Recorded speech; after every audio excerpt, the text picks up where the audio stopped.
اب میں ملتمس ہوں ہمارے مہمان حضرت اقدس شہادہ کی معروف و مشہور شخصیت حضرت مولانا قاری شبیر احمد عثمانی صاحب تشریف لائیں اور اپنی ملفوظات سے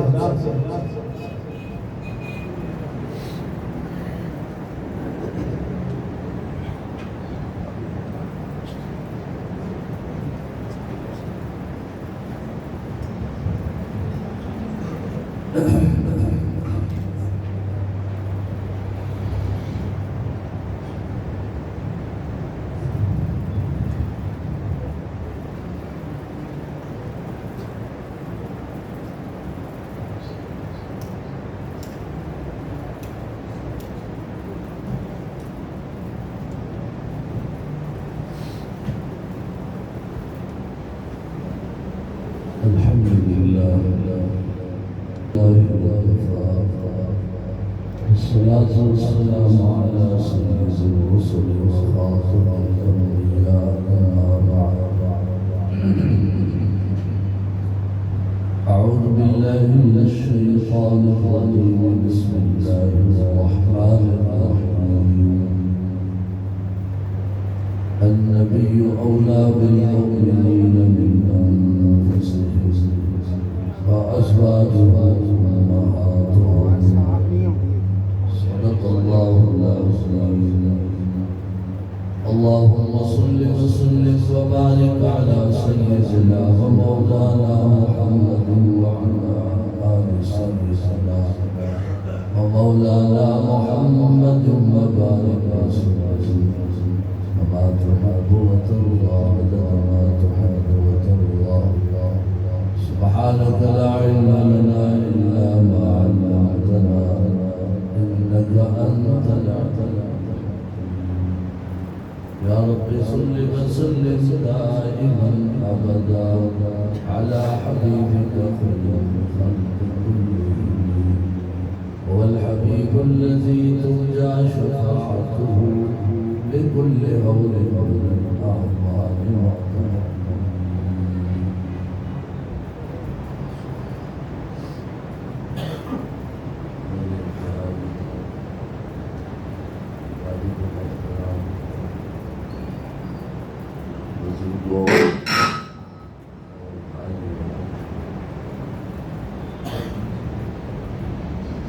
وقت انتہائی مختصر ہے 20 منٹ ہے میرے پاس ہماری مسجد میں 1 بجے بیان شروع ہوتا ہے تو آج 5-10 منٹ میں لیٹ ہو جاؤں گا ہمارے بہت ہی قابل احترام بزرگ بھائی جناب حافظ عبدالصمد صاحب نے حکم فرمایا اس پر بھی میں تھوڑا تاخیر میں پہنچا چند باتیں عرض کروں گا اس سے قبل وہ 8-10 دن پہلے یہاں آپ کی مسجد میں پروگرام ہوا تھا اس پر میں نے سیرت النبی صلی اللہ علیہ وسلم کے حوالے سے اتباع رسول کے عنوان پر چند باتیں عرض کی تھی اسی سے بات کو آگے چلاتے ہوئے اس وقت بھی وقت تھوڑا تھا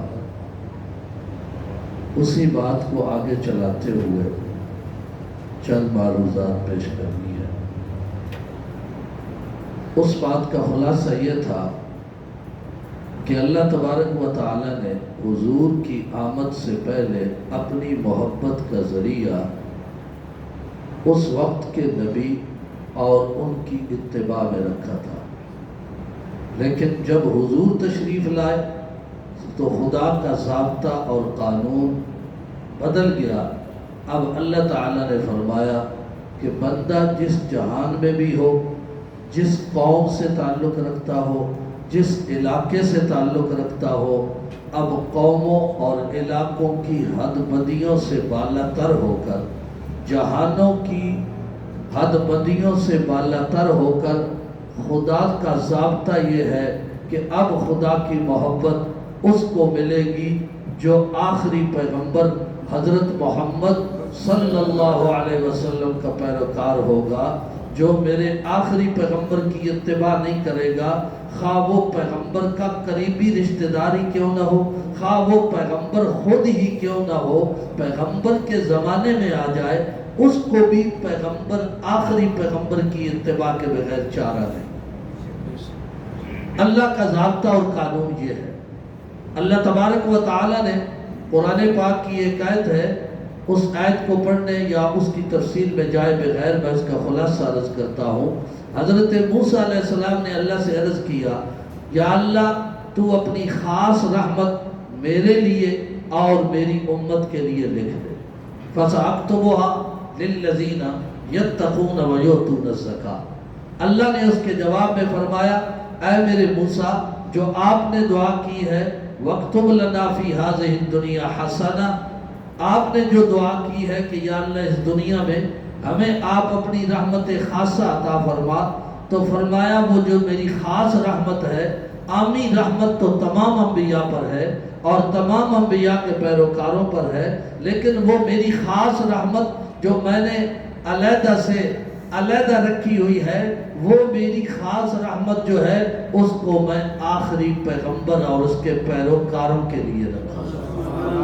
فَسَأَكْتُبُهَا لِلَّذِينَ يَتَّقُونَ وَيُؤْتُونَ الزَّكَاةَ وَالَّذِينَ هُمْ بِآيَاتِنَا يُؤْمِنُونَ۔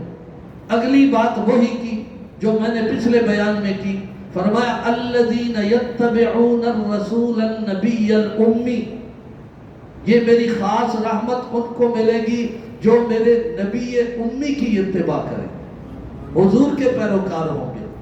آخر پھر اس آیت میں ارشاد فرمایا کہ جن کو میری خاص رحمت ملے گی اور وہ اس جہان میں بھی کامیابیاں حاصل کریں گے، اگلے جہان میں بھی کامیابیاں حاصل کریں گے، وہ کون ہوں گے؟ فَالَّذِينَ آمَنُوا بِهِ وَعَزَّرُوهُ وَنَصَرُوهُ، فرمایا کہ وہ میرے وہ بندے ہوں گے جو میرے اس آخری پیغمبر پر ایمان بھی لائیں گے، وَعَزَّرُوهُ، اور اس کی مدد بھی کریں گے، وَنَصَرُوهُ، اور اس کی تائید بھی کریں گے اور اس کے ساتھ چلیں گے اور اب اس پر مال و جان قربان کریں گے۔ وَتُعَزِّرُوهُ، ایک جگہ فرمایا اس میرے پیغمبر کی مدد بھی کریں گے، اور وَتُوَقِّرُوهُ، اس پیغمبر کی توقیر اور احترام اور عظمت بھی بجا لائیں گے۔ فرمایا کہ میری خاص رحمت ان کو ملے گی۔ پھر جب وہ پیغمبر آ گئے، یہ تو بات موسیٰ علیہ السلام کے ساتھ تھی، جب وہ پیغمبر آ گئے تو پھر خدا نے کیا ضابطہ بیان کیا اور کیا مومنوں کی حالت بیان کی۔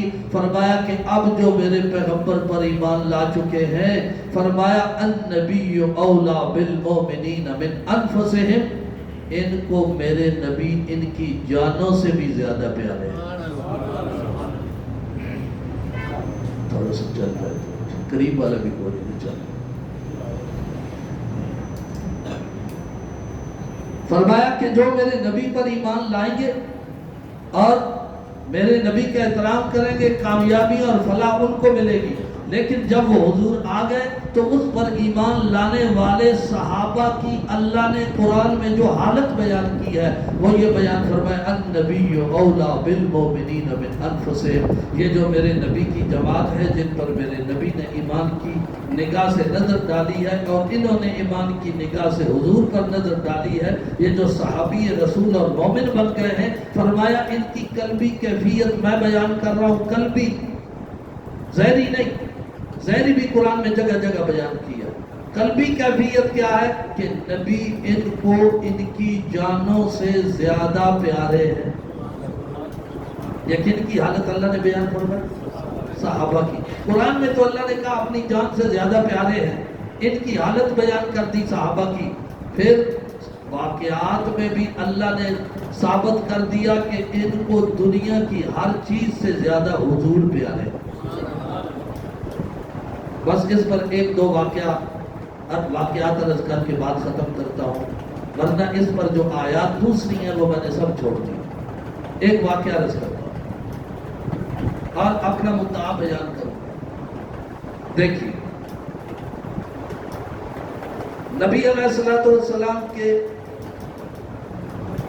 زمانے میں ایک صلح ہوئی تھی جس صلح کا نام ہے صلح حدیبیہ۔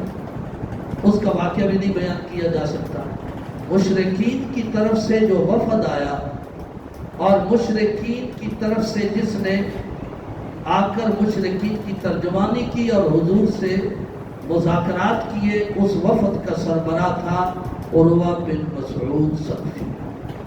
یہ وہ شخص ہے جو دنیا کے بڑے بڑے بادشاہوں کے درباروں میں بھی پہنچا، اور یہ مشرکین کا مشہور قاصد تھا، مشرکین مکہ کا۔ تو گفتگو کی اس کو مہارت حاصل تھی، سمجھدار آدمی تھا اور مجلس کا آدمی تھا۔ اس کو مشرکین نے حضور کے پاس بھیجا کہ حضور سے مذاکرات ہو، معاملہ ہمارا صلح سے طے ہو جائے۔ تو عروہ بن مسعود ثقفی ابھی مسلمان نہیں تھا، مشرک تھا۔ وہ مسلمان ہوا فتح مکہ کے موقع، اور وہ حضور کے پاس آیا اور حضور کے قریب آ کے بیٹھ گیا، اور خوشامد کے طور پر حضور کی داڑھی کو ہاتھ لگانے لگا کہ اے محمد، آپ میری بات سمجھیں، یہ جو لوگ آپ کے پاس ہیں ان پر اعتماد نہ کریں، آپ میری بات سمجھیں، یہ سب بھاگ جائیں گے آپ کو چھوڑ کر۔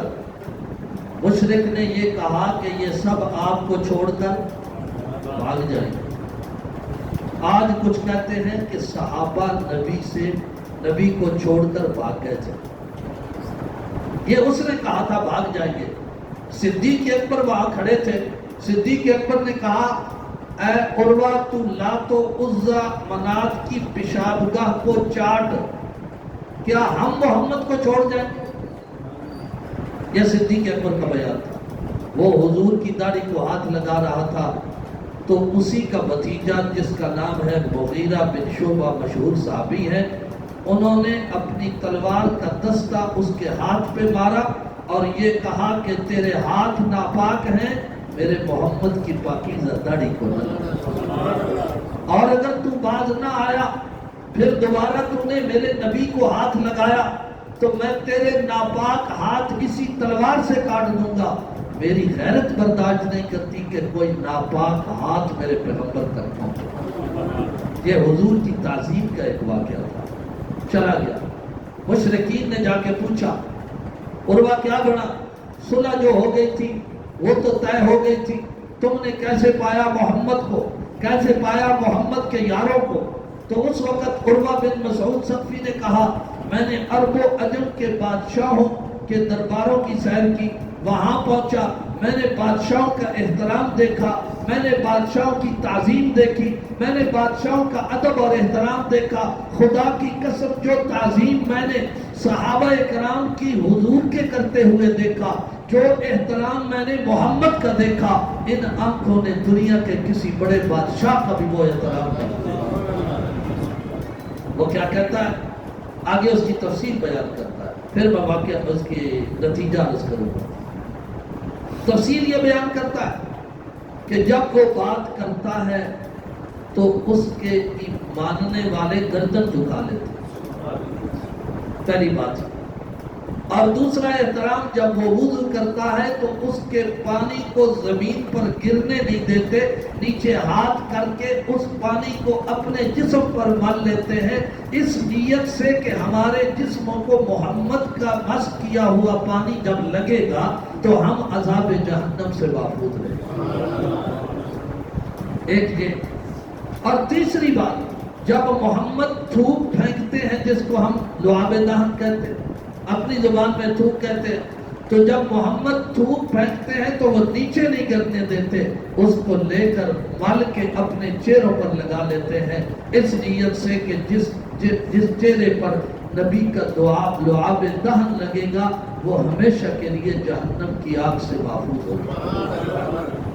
وہ کہتا ہے کہ ایسی تعظیم خدا کی قسم اے اہل مکہ میں نے کسی بادشاہ کی نہیں دیکھی، میں تمہیں ذاتی مشورہ دیتا ہوں کہ محمد کا مقابلہ چھوڑ دو، یہ جو لوگ حضور کی تعظیم کر رہے ہیں تم ان کے ہوتے ہوئے محمد کو کوئی نقصان نہیں پہنچا سکتے، جب تک یہ محمد کے وفادار سپاہی ہیں تم اس محمد کو نقصان۔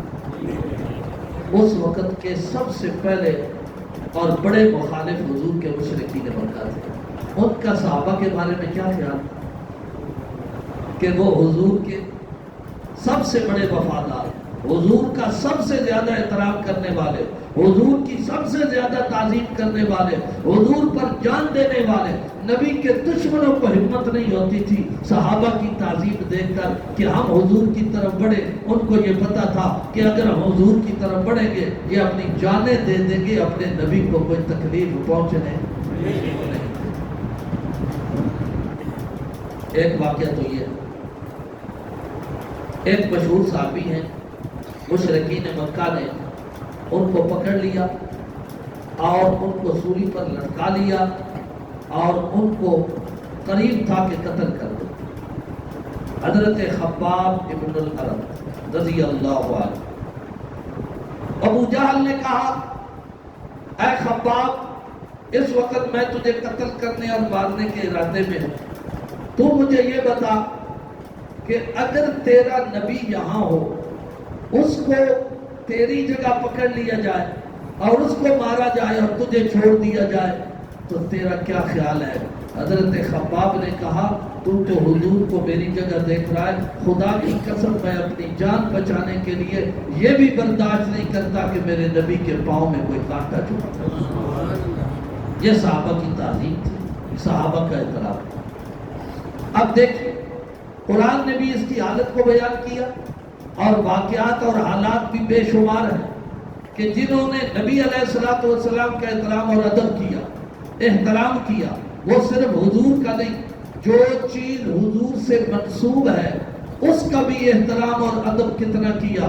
ام حبیبہ رضی اللہ عنہ یہ حضور کی ماں، حضور صلی اللہ علیہ وسلم کی بیوی اور مومنوں کی ماں ہے اور حضرت امیر معاویہ کی بہن ہے، ابو سفیان کی بیٹی ہے۔ ابو سفیان سردار تھا مشرکین مکہ کا اس حدیبیہ کے موقع پر اور فتح مکہ تک اس نے سرداری کی۔ بدر کے بعد جب مشرکین کے بڑے بڑے سردار مارے گئے تو مکے کا سردار ابو جہل کی جگہ ابو سفیان کو بنایا۔ اب ابو سفیان حضور کی بیوی ام حبیبہ اور اپنی بیٹی کے گھر آئے مدینہ میں۔ یہی صلح جب ہوئی تھی تو اس صلح کو توڑنے کے اقدام مشرکین کی طرف سے ہوئے اور حضور نے فرمایا اب تم نے صلح توڑی ہے، اب ہم بھی اس صلح پر قائم نہیں رہیں گے، توڑی تم نے، ہم نے نہیں توڑی۔ اب ان کو خطرہ تھا کہ اگر یہ صلح ٹوٹ گئی اور محمد نے اب ہمارے اوپر حملہ کر دیا ہمارا کچھ نہیں بچے گا، تو یہ مکے سے مدینے میں آیا اور حضور کے گھر میں آیا۔ اس نے کوشش کی میں جا کر اپنی بیٹی سے پہلے بات کرتا ہوں، اس کو آمادہ کرتا ہوں کہ محمد سے بات کی جائے اور ان کو سمجھایا جائے کہ جو ہم نے معاہدہ کیا تھا اس کو بحال کیا جائے۔ جب یہ آیا گھر داخل ہوا تو ام حبیبہ رضی اللہ عنہا نے، ام المومنین نے جو بستر بچھا ہوا تھا اس کو لپیٹ دیا اور باپ کو کہا آپ بیٹھیے، پانی شانی جو خدمت ہوئی وہ کی۔ باپ نے کہا بیٹی ایک بات سمجھ نہیں آئی کہ یہ بستر میرے لائق نہیں تھا یا میں بستر کے لائق نہیں تھا، تم نے یہ بستر کیوں اٹھا دیا؟ تو ام حبیبہ کیا کہتی ہے، خدا کی قسم جس بستر پر حضور بیٹھے وہ کتنا مقدس اور پاکیزہ بستر ہے، میرا ایمان برداشت نہیں کرتا کہ میرے نبی کے اور حضور کے بستر پر تیرا کفر والا ناپاک وجود لگا۔ یہ کس کی تعظیم ہو رہی ہے؟ یہ کون کر رہے ہیں؟ حضور کے صحابہ، حضور کی بیویاں، یہ ہیں۔ ہم یہی سمجھانا چاہتے ہیں کہ ان صحابہ نے پورے دین کا نقشہ اور امت کے سامنے پورا نمونہ پیش کیا کہ اگر تم نے اتباع کرنی ہے، تم نے حضور کی اتباع کرنی ہے تو کیسے کرنی ہے، تم نے حضور کی تعظیم اور احترام کرنا ہے تو کیسے کرنا ہے۔ دیکھو دو چیزیں ہیں، ایک ہے کہ ہم نے حضور کی اتباع کرنی ہے، جو حضور نے کیا وہ کرنا ہے، اور دوسری چیز ہے کہ حضور کی اتباع کرنی کیسے ہے، اس کا کوئی عملی نمونہ ہونا چاہیے نا، کہ حضور کی سب سے پہلے جنہوں نے اتباع کی وہ پچھلی امت کے لیے نمونہ ہوں گے نا، کہ کیسے حضور کے پیچھے کھڑا ہونا ہے۔ میں ایک مثال دیتا ہوں، نماز پڑھ رہے ہیں، امام صاحب پڑھا رہے ہیں، حضور کیا تھے؟ امام، اور مقتدی۔ امام ہونے کا نمونہ تو حضور پیش کر رہے ہیں، حضور کبھی مقتدی بھی ہوئے ہیں؟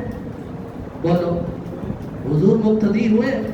حضور نے ایک نماز ایسی پڑھی جس میں ابو بکر تھے مصلی پر اور حضور بھی ساتھ تھے، لیکن اس نماز میں بھی حضور ابو بکر کے امام تھے اور ابو بکر سارے صحابہ کے امام. حضور کبھی امت کے مقتدی نہیں ہوئے.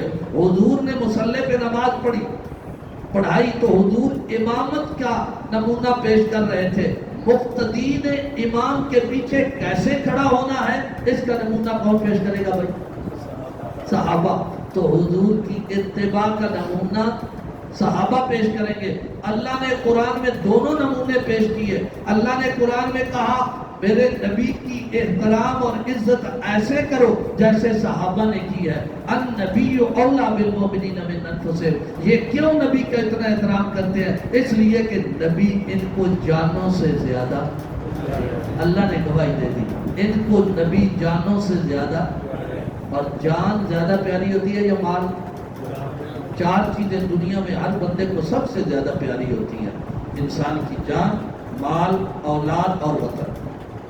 4 چیزیں سب سے زیادہ پیاری ہوتی ہے اور ساری باقی جتنی پیاری چیزیں ہوتی ہیں ان کا تعلق ان 4 سے ہوتا ہے. دکان سے محبت ہے مال کی وجہ سے، فیکٹری سے محبت ہے مال کی وجہ سے. یہ باقی ساری چیزیں محبوب ہوگی تو مال کی وجہ سے یا اولاد کی وجہ سے. 4 چیزیں محبوب ہوتی ہیں، لیکن ان 4 میں سب سے زیادہ پیاری کون سی چیز ہوتی ہے؟ جان. اللہ نے جان کی بات کی، مال کی نہیں، اولاد کی نہیں. کیونکہ اللہ نے، حضور نے ارشاد فرما دیا تھا لا یؤمن احدکم حتی اکون احب الیہ من والدہ وولدہ والناس اجمعین.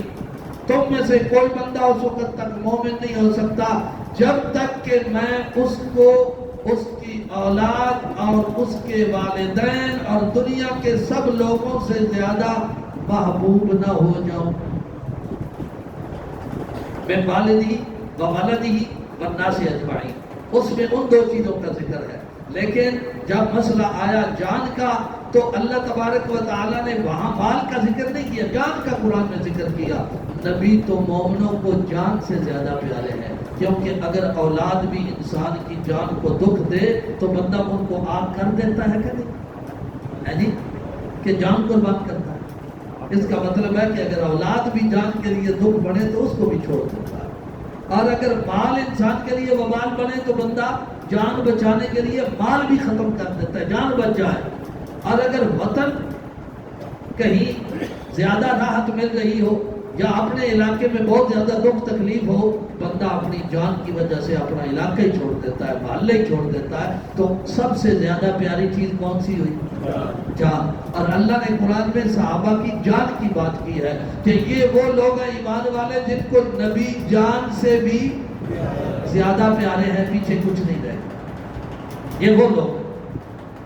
تو اس سے ہمیں یہ تو پتہ چل گیا کہ جس جماعت کو، اب ہم بھی کہہ سکتے ہیں کہ ہمیں نبی جان سے زیادہ پیارے ہیں، کہہ سکتے ہیں کہ نہیں؟ کہتے بھی ہیں، لیکن یہ اللہ فیصلہ کرے گا نا کہ ہمیں جان سے پیارے ہیں کہ نہیں. اللہ کرے گا. تو میرا اور آپ کا فیصلہ اللہ نے کیا. ہمارا صرف دعویٰ ہے، لیکن ہمارا فیصلہ، ہمارا یہ فیصلہ کس کے لیے ہو گیا کہ ان کو نبی جان سے زیادہ پیارا ہے. تو جن کے بارے میں خدا نے کہہ دیا ان سے عظیم کون ہو سکتا ہے؟ ان سے زیادہ کوئی عظیم نہیں ہو سکتا. اس وقت ایمان والے کون تھے؟ صحابہ تھے. اللہ نے کہا ایمان والوں کو نبی جان سے زیادہ پیارے ہیں، اور اس وقت ایمان والے صحابہ تھے. تو ان کی گواہی خدا نے دے دی. ایک تو پتہ چل گیا کہ دنیا میں صحابہ کو سب سے زیادہ محبوب حضور ہے. دوسری بات اتباع کی بات جو میں نے شروع کی تھی. اتباع کا اللہ نے ذکر کر دیا کہ تم میرے نبی کی اتباع کرو گے تو اللہ تم سے محبت کرے گا، تمہارے گناہ بھی معاف کرے گا. یہ تو ساری دنیا کے لیے قاعدہ تھا، صحابہ کے لیے بھی تھا، غیر صحابہ کے لیے تھا، قیامت تک آنے والے انسانوں کے لیے تھا. جو بھی نبی کی اتباع کرے گا اللہ اس سے محبت کرے گا. لیکن کوئی ایسی جماعت ہے جس نے اتباع کر دی ہو اور خدا نے کہہ دیا ہو کہ میں ان کی اتباع پر خوش ہو گیا ہوں اور میں ان پر مہربان ہو گیا ہوں. ایسی کوئی جماعت ہے؟ یہ صحابہ کی جماعت ہے. اللہ نے قرآن پاک میں سورہ توبہ میں فرمایا لَقَدْ تَابَ اللَّهُ عَلَى النَّبِيِّ وَالْمُهَاجِرِينَ وَالْأَنصَارِ الَّذِينَ اتَّبَعُوهُ فِي سَاعَةِ الْعُسْرَةِ. اللہ فرماتے ہیں اللہ بہت ہی مہربان ہے ان ایمان والوں پر جنہوں نے تنگی کی گھڑی میں ان مہاجرین پر ان انصار پر اللہ مہربان ہو گیا جنہوں نے مشکل گھڑی میں میرے نبی کی اتباع کر دی. لیکن اللہ نے کیا کہا؟ مشکل گھڑی میں انہوں نے میرے نبی کی. اس طرح نہیں فرمایا مومنین، یہاں عنوان ہی بدل دیا لَقَدْ تَابَ اللَّهُ عَلَى النَّبِيِّ وَالْمُهَاجِرِينَ وَالْأَنصَارِ. کیا کہا؟ اللہ مہربان ہو گیا ان مہاجرین و انصار پر. اس وقت مہاجرین کون تھے؟ انصار کون تھے؟ کیا بعد میں بھی تو ہجرتیں ہوں گی، لیکن جب قرآن کی آیت ہوئی نازل ہوئی تو اس وقت ہجرت کون کر چکے تھے؟ اور انصار کون تھے؟ مدینے والے. اللہ نے فرمایا اللہ ان پر مہربان ہو گیا. یا اللہ وجہ کیا ہے؟ الذین اتبعوہ فی ساعۃ العسرہ. اس وجہ سے مہربان ہو گیا کہ انہوں نے اتباع کی نبی کی مشکل گھڑی میں. کیا کی؟ اتباع کی نبی کی مشکل گھڑی میں. اب اتباع کا بھی پتہ چل گیا کہ اللہ نے سند دے دی کہ یہ جو نبی کی جماعت ہے انہوں نے مشکل گھڑی میں نبی کی اتباع کر دی. اور جس نے اتباع کی خدا کا قاعدہ کیا ہے کہ اللہ اس سے کیا کرے گا؟ محبت کرے گا. تو ان سے خدا محبت کر رہا ہے کہ نہیں؟ کہ اتباع تو خدا نے مان لی اور قاعدہ کیا ہے کہ جو اتباع کرے اس سے خدا محبت کرے گا. خدا نے قاعدہ بھی بتا دیا اور اتباع کا فائدہ بھی بتا دیا. اب اتباع کا جب خدا نے مان لی تو اب ہمیں ماننا پڑے گا کہ خدا کے محبوب بھی نبی کے بعد سب سے زیادہ یہی ہے، نبی کے پیروکار بھی یہی. اور ایک تیسری بات کہہ کے بات ختم کرتا ہوں. تیسری بات جس کا اتباع سے تعلق ہے کہ یا اللہ، وہ میں نے شروع میں بات تو کہہ دی تھی لیکن اس کی دلیل صرف عرض کرتا ہوں کہ یا اللہ ہمیں یہ بھی پتہ چل گیا کہ تیرے نبی کے یاروں کو نبی جان سے زیادہ پیارے ہیں. یہ بھی تو نے قرآن میں کہہ دیا. یہ بھی پتہ چل گیا کہ تیرے نبی کی تنگی کی گھڑی اور مشکل وقت میں اتباع کرنے والے بھی یہی مہاجرین و انصار ہیں. یہ بھی پتہ چل گیا کہ انہوں نے اتباع کی تو یہ تیرے نبی کے محبوب بھی ہیں. اب پچھلے لوگوں کے لیے ضابطہ کیا ہے؟ پچھلے لوگوں کے لیے جو ان کے بعد آئے گا ان کے لیے کیا ضابطہ ہے؟ اللہ نے اس کا ایک ضابطہ بیان کیا. بس وہ آپ سن لیں تو میری ساری بات مکمل ہو جائے گی. فرمایا السابقون الاولون من المہاجرین والانصار. کیا فرمایا؟ وہ لوگ جو پہلے ایمان لا چکے، السابقون الاولون جو ایمان لانے میں پہل کر چکے، آگے بڑھ گئے، المہاجرین یہاں بھی مہاجرین انصار آ گیا. اس آیت میں بھی آیا. فرمایا کہ جو ہجرت کرنے والے اور انصار ہیں، اللہ فرماتے ہیں یہ لوگ جو ہجرت کر کے آئے ایک جماعت، والانصار جنہوں نے نبی کی آ کر مدد کی، مہاجرین کی، حضور کو گھر دیے، صحابہ کو گھر دیے، خدمت کی، مال و جان قربان کیا، مدینے میں جگہ دیجیے. انصار مکے والے مہاجر، مدینے والے انصار، یہ تو ہوگی جماعت رسول. ایک تیسری جماعت کا ذکر کیا، والذین اتبعوہم بإحسان، اور وہ لوگ جو قیامت تک آئیں گے اور ان کی پیروی کریں گے نیکی کرنے میں. ان کی اتباع کریں گے نیکی کرنے میں. یا اللہ ان کے بارے میں کیا خیال ہے؟ اللہ فرماتے ہیں یہ جو تینوں جماعتیں ہیں، مہاجرین کی ہو، انصار کی ہو، یا مہاجرین و انصار کے پیروکاروں کی ہو، ان کے پیچھے چلنے والوں کی ہو، ان کی اتباع کرنے والوں کی ہو، تینوں جماعتوں کے لیے میرا اعلان ہے رضی اللہ عنہم ورضوا عنہ، میں تینوں سے راضی ہو گیا۔ ہم نے تو آج تک سنا تھا نا اللہ صرف صحابہ سے راضی ہے، یہی سنا تھا، علماء یہی بیان کرتے، لیکن اس آیت نے کیا بدلا دیا؟ صحابہ سے بھی راضی ہے، اور جو قیامت تک صحابہ کی اتباع کریں گے اللہ، دوسری آیت نے کہا تھا جو حضور کی اتباع کرے یحببکم اللہ، اللہ اسے محبوب رکھتے ہیں، اور اس آیت نے کہا جو حضور کے یاروں کی اتباع کرے والذین اتبعوہم، خدا اس سے راضی ہو جائیں گے۔ معلوم ہو گیا حضور ہو یا حضور کی جماعت ہو، جو ان سب کے پیچھے چلے گا خدا کی محبت بھی اسی کو ملے گی، اللہ کی رضا بھی اسی کو ملے گی۔ ہم اہل سنت والجماعت کیا کہتے ہیں؟ حضور کی اتباع بھی ضروری ہے، اور قرآن کی روح سے نبی کی جماعت کی اتباع بھی، اور جتنے فرقے اور فتنے پھیلے ہیں یا حضور کی اتباع کو چھوڑنے کی وجہ سے یا صحابہ پر اعتماد نہ ہونے کی وجہ سے، کوئی کہتا ہے صحابی کا عمل معتبر نہیں، کوئی کہتا ہے حضور کی حدیث ٹھیک نہیں۔ بہرحال یہ سب فتنے ہیں، ان سب فتنوں سے بچنے کا ایک ہی راستہ ہے کہ ہم اپنی دو بنیادوں پر مضبوطی سے قائم رہیں، ہم اپنے نبی کا پلہ بھی مضبوطی سے پکڑے رکھیں، اور جو نبی نے جماعت تیار کی ہے صحابہ کی، ان کی محبت اور اتباع پر بھی قائم رہیں۔ تو قرآن ضمانت دے رہا ہے جس نے نبی کی اور نبی کی جماعت کی اتباع کی وہ سیدھا جنت میں جائے گا۔ اللہ ہم سب کو سمجھ دے۔